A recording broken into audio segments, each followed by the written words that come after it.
মধ্যপ্রাচ্যে আবারও যুদ্ধের গন্ধ। 2015 সালের পরমাণু চুক্তির মেয়াদ শেষ, নিষেধাজ্ঞা ফিরেছে, আর সেই সঙ্গে তীব্র হচ্ছে ইরান, যুক্তরাষ্ট্র ও ইসরায়েল সংঘাতের আশঙ্কা।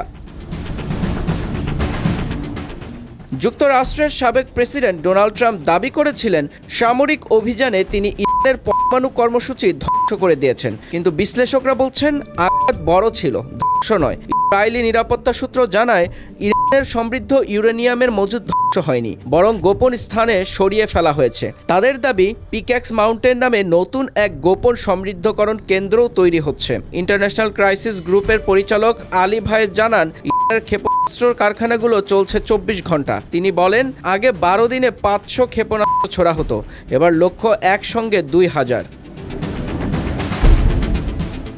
ইউরোপীয় গোয়েন্দাদের তথ্য বলছে চীন থেকে এসেছে প্রায় 2000 টন সোডিয়াম পারক্লোরেট, যা কঠিন জ্বালানি চালিত ক্ষেপণাস্ত্র তৈরির মূল উপাদান। ইসরায়েল বলছে ইরান ইতিমধ্যেই পুনর্গঠন করেছে তাদের অর্ধেক মজুদ।